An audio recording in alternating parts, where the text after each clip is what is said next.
برے رواج ہیں واٹس ایپ میں، ابھی پتہ نہیں کیا کیا گھومے گا بہت سارے، بلکہ اس زمانے کی سب سے بڑی بلا ہے یہ بلا ہے، گھروں میں ایسی گھسی ہوئی ہے، لوگ دور دور بلاؤں کو دور کرنے کی دعائیں کر رہے ہیں اور سب کے ہاتھ میں بلا ہے۔ اس کا استعمال بڑے غلط انداز میں، کیونکہ اللہ تعالیٰ قرآن میں فرماتا ہے ان الذین یحبون ان تشیع الفاحشۃ فی الذین آمنوا لہم عذاب علیم فی الدنیا والآخرہ، بے شک وہ لوگ جو ایمان والوں میں بری خبریں پھیلاتے ہیں، دنیا اور آخرت میں اللہ ان کے لیے دردناک عذاب رکھا ہے۔ کہ مانگنا چاہیے بھی، اس طرح سے نہیں، جاؤ ملاقات کرو، اگر ملاقات کرنا پاسبل نہیں، ممکن نہیں تو فون پہ بات کر سکتے ہیں آپ، ان سے فون پہ بات کریں اور معاملات طے کریں کہ آپ دل سے مجھے معاف کریں اور مجھ سے جو ہو سکا میں آپ کو معاف کرتا ہوں۔ یہ تمام چیزیں اچھی چیزوں میں سے ہیں، آپ اس کی عادت ڈالیں۔ یہ سب برے رواج ہیں واٹس ایپ میں، ابھی پتہ نہیں کیا کیا گھومے گا بہت سارے، بلکہ اس زمانے کی سب سے بڑی بلا ہے یہ بلا ہے، گھروں میں ایسی گھسی ہوئی ہے، لوگ دور دور بلاؤں کو دور کرنے کی دعائیں کر رہے ہیں اور سب کے ہاتھ میں بلا ہے۔ اس کا استعمال بڑے غلط انداز میں، کیونکہ اللہ تعالیٰ قرآن میں فرماتا ہے ان الذین یحبون ان تشیع الفاحشۃ فی الذین آمنوا لہم عذاب علیم فی الدنیا والآخرہ، بے شک وہ لوگ جو ایمان والوں میں بری خبریں پھیلاتے ہیں، دنیا اور آخرت میں اللہ ان کے لیے دردناک عذاب رکھا ہے۔ تو یہ پھیلانے والا سب سے بڑا کام سوشل میڈیا کر رہا ہے۔ ٹھیک ہے اچھی باتیں پھیلائیں، لیکن آتھینٹک ہوں، پروف والی ہوں، پھیلائیں، نشر و اشاعت میں ثواب ہے، لیکن اس طرح کی بغیر پروف والی چیزیں، یا کہیں سے کسی کا آ گیا اور اس نے دھمکی دے کر کے آپ کو میسج کیا، اگر نہیں آگے بڑھاؤ گے تو 7 لوگ مر جائیں گے، 9 لوگ مر جائیں گے، آپ ڈر گئے۔ اور ایسے بلیک میل اتنے ہوتے ہیں، اگر سچی محبت ہو تو آگے بڑھاؤ، سچی محبت ہو، ساری محبت واٹس ایپ میں دکھانی ہے، سچی محبت ہو تو آگے بڑھاؤ، اللہ کو ایک مانتے ہو تو آگے بڑھاؤ، معاذ اللہ رب العالمین۔ تو کیا یہ واٹس ایپ میرے جنت میں جانے کا ٹھیکیدار ہے؟ اس کو میں کیوں بتاؤں کہ میں اللہ کو ایک مانتا ہوں یا نہیں مانتا ہوں؟ میرا مولا جانتا ہے، ہم جس کے لیے ایمان لائے وہ رب جلیل بہتر جانتا ہے۔ ہم نبی کونین صلی اللہ علیہ وسلم سے محبت کرتے ہیں، اس کے متعلق کوئی بھی اس طرح سے ٹارچر نہ کرے ایک دوسرے کو، ایسے جو بھی میسج آئیں اس کو آگے نہ بڑھاؤ، ورنہ گناہ میں برابر کے شریک آپ بھی ہوں گے۔ آپ نے میسج لکھا نہیں لیکن دوسرے کا آیا ہوا بڑھا دیا تو پکڑ تو آپ کی بھی ہوگی قیامت کے دن، کیونکہ برائی پھیلانے میں آپ نے جو تعاون کیا۔ اللہ تعالیٰ ان تمام بری بلاؤں سے ہماری حفاظت فرمائے۔ عزیزان گرامی وقار، شب برات میں آج رزق کی تقسیم ہوتی ہے۔ ہمارے ناموں کے متعلق آج فرشتوں کو یہ بتایا جاتا ہے کہ فلاں بن فلاں اس سال یہ معاملات کرے گا، اس کے حصے میں اتنا رزق دیا جائے گا، اور پھر پتہ نہیں ہمارا نام مرنے والوں میں بھی لکھا جا سکتا ہے۔ آج ہمارے سال کی ایک کتاب بند ہو گئی، یہ رب ذوالجلال کی بارگاہ میں پیش ہو گئی کہ پچھلے سال اس بندے نے یہ سارے کام کیے ہیں۔ آپ کو بھی معلوم ہے، مجھے بھی معلوم ہے میں نے کیا کیا کیے، آپ نے کیا کیا کیے۔ اب آج کی رات صرف یہ احساس بھی ہو کہ بارگاہ الہی میں میری کتاب پیش ہوئی ہے پچھلے سال کی، میں نے کیا کیا کیا تھا سب فرشتوں نے بتا دیا۔ ویسے رب کو بتانے کی ضرورت بھی نہیں، مگر مولا فرشتوں کو گواہ بناتا ہے، تم بھی بتاؤ کہ فلاں فلاں بندے نے کیا کیا کیا ہے، پچھلے سال کا سب انہوں نے پیش کر دیا۔ اب رب تبارک و تعالیٰ کا حکم نازل ہو رہا ہوگا کہ یہ بندہ جس نے پچھلے سال یہ تمام کام کیے، اب اگلے سال اس کے یہ معاملات ہیں، اس کے لیے اتنا رزق لکھو، اس کے لیے اتنی برکت لکھو، اور اس کو ذلیلوں میں لکھو، اس کو عزت والوں میں لکھو، اور اس کو زندہ رہنے والوں میں لکھو، اس کو بیمار لکھو، اور اس کے بعد اس کو مرنے والوں میں لکھو۔ یہ تمام معاملات آج رب ذوالجلال فرشتوں کو بتا رہا ہوگا۔ قدیر و جبار خدا کے فیصلے نازل ہوتے ہیں، اور فرشتے لے کر کل سے پھر ایکٹیو ہیں، وہ اپنی ڈیوٹی پر مامور ہیں۔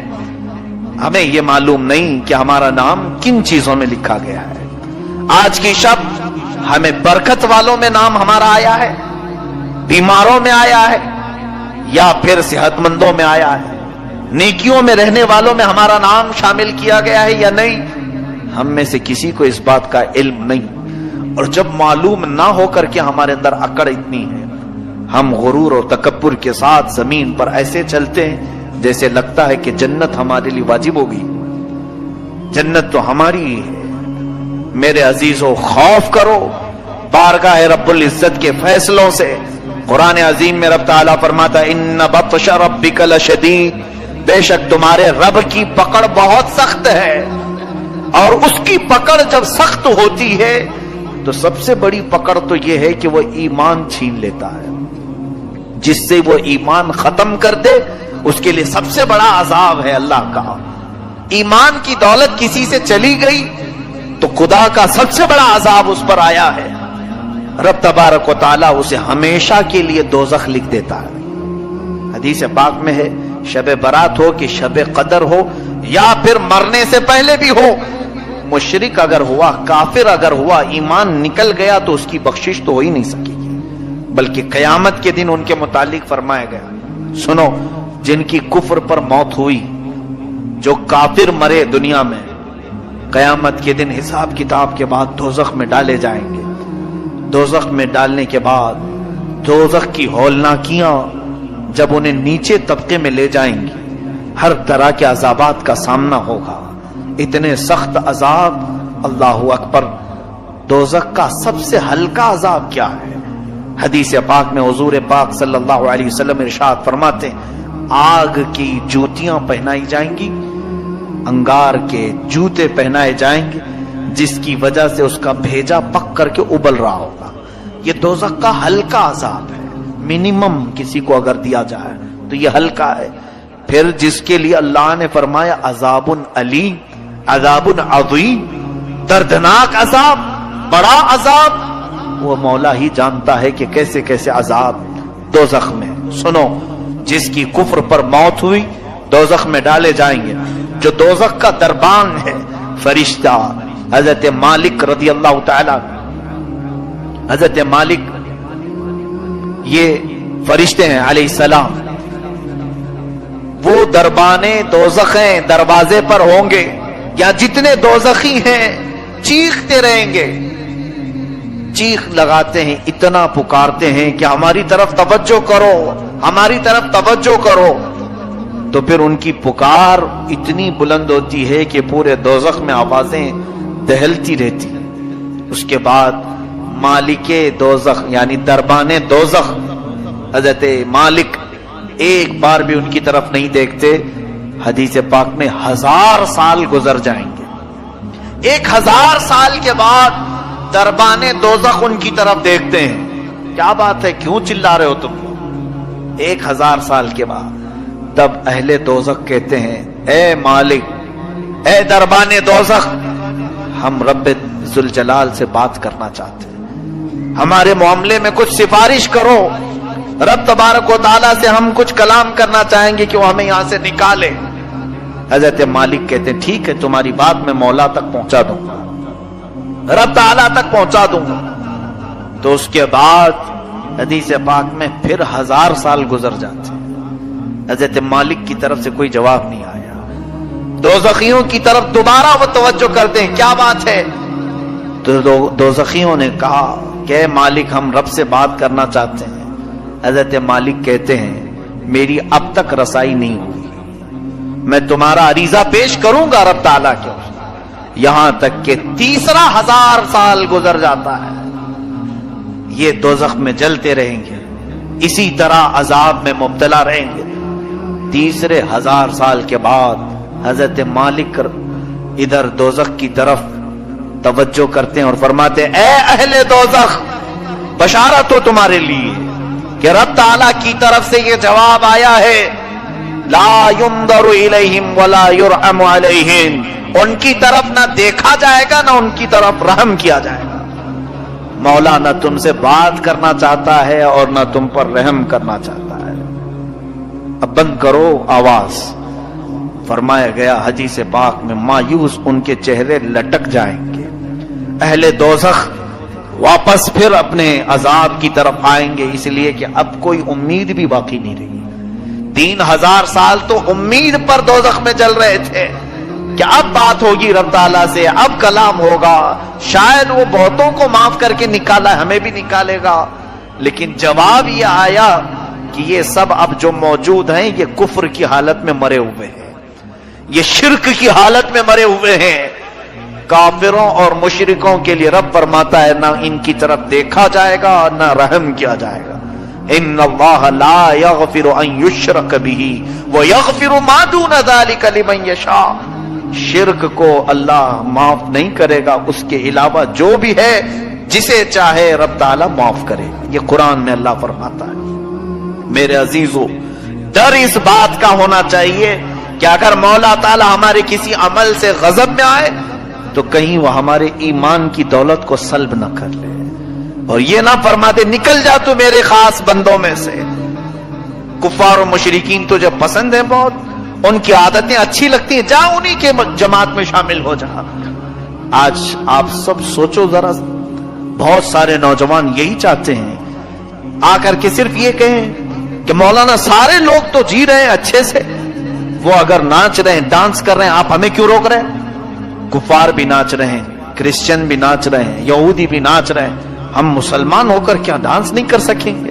ٹھیک ہے، تمہارا سوال یہ دنیا میں سارے لوگوں کو شراب پیتے ہوئے دیکھا، ہم آپ کو منع کر رہے ہیں تو برا لگا، یہ دنیا کا فیشن ہے، آپ نہیں سمجھ سکو کہ آپ پرانے لوگوں میں سے ہیں۔ ہم نئے زمانے میں زندگی گزارنا چاہتے ہیں، ہم کچھ ماڈرن بننا چاہتے ہیں۔ فلمی ایکٹروں کو دیکھ کر ان کی طور طریقے کو اپناتے ہوئے نکل پڑے اور پھر یہ سمجھا کہ ہم ایک نئے راستے پر چل رہے ہیں۔ سنو، ٹھیک ہے، جس کا راستہ چاہے اپنا لو، جس کا راستہ، کیونکہ تمہارے لیے نہ میں چھڑی لے کر کے بیٹھا ہوں، نہ اللہ کا کوئی فرشتہ تمہاری گردن جھکا کر تمہیں عبادت کرنے کے لیے آئے گا، بلکہ رب تعالیٰ دنیا میں تمہیں آزاد رکھا ہے، تمہیں جو مرضی میں آئے کرو، جو اچھا لگے کرو۔ قیامت کے دن پھر تیار رہنا اپنے اعمال کا جواب لینے کے لیے۔ قیامت کے دن ہر ایک کے حساب کتاب کے لیے تم خود ذمہ دار ہوں گے۔ آج میں ان نوجوانوں سے کہتا ہوں جنہیں کفار و مشرکین اچھے لگتے ہیں، جن کو لوگوں کے ہاتھوں کے شراب کی بوتلیں پسند ہیں، جوے خانے، شراب، تاش کے اڈے، یہ سب بہت اچھے لگتے ہیں جنہیں، اور پھر یہ فلمی دنیا کے تمام تر ظالم دجال قسم کے خرافات مچانے والے اور پورے گھروں کو تباہ کرنے والے ایکٹر انہیں پسند ہیں، ان کے ساتھ ہو جاؤ، کوئی بات نہیں، تمہیں مبارک ہو۔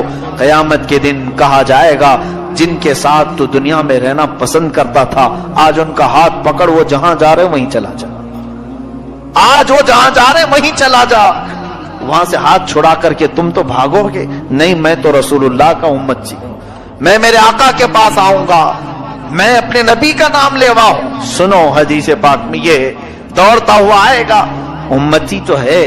حضور اکرم صلی اللہ تعالی علیہ وسلم کے قریب آتے ہی حضور پاک سے عرض کرتا ہے، رو کر کے، چلا کر کے، مجھے فرشتے دوزخ کی طرف کھینچ رہے ہیں، بچا لیجیے۔ نبی کونین صلی اللہ تعالی علیہ وسلم کی طرف سے جواب آئے گا، تو کون ہے؟ بلکہ اس آقا کی عادت مبارکہ یہ ہے، فرماتے ہیں میں بھرے مجمع میں بھی اپنی امتیوں کو پہچان لوں گا، کروڑوں کی تعداد میں پوری امتیں وہاں ہوں گی، مگر اپنی امت کو میں ضرور پہچانوں گا، ہزاروں کی لاکھوں کی بھیڑ میں بھی۔ یہ بھی حدیث پاک میں، لیکن ایک حدیث میں یہ ہے، ایک بندہ آئے گا اور حضور اس سے پوچھیں گے تو کون ہے؟ کہے گا حضور میں آپ کا نام لیوا، میں آپ کا امتی ہوں۔ اللہ کے حبیب صلی اللہ علیہ وسلم فرماتے ہیں مجھے تو نہیں اس بات کا علم ہے، تو دنیا میں کسی اور کو پسند کرتا تھا، جا آج اس کو پکڑ لے، وہ جہاں جائے چلا جا۔ آج میں یہی کہنا چاہوں گا، میں آپ کے اوپر کوئی سختی کا معاملہ لے کر کے نہیں آیا ہوں، آپ کے پیچھے پیچھے گھومتے ہوئے محلے بھر میں نہیں آ رہا ہوں، میں آپ کو تو یہاں سے ایک میسج دینا چاہوں گا، تمہیں جو چیزیں اچھی لگیں کرو، لیکن قیامت کا منظر یاد رہے، میدان قیامت یاد رہے، بس اتنے کام کرو کہ رسول اللہ کی بارگاہ میں منہ دکھانے کی ہمارے اندر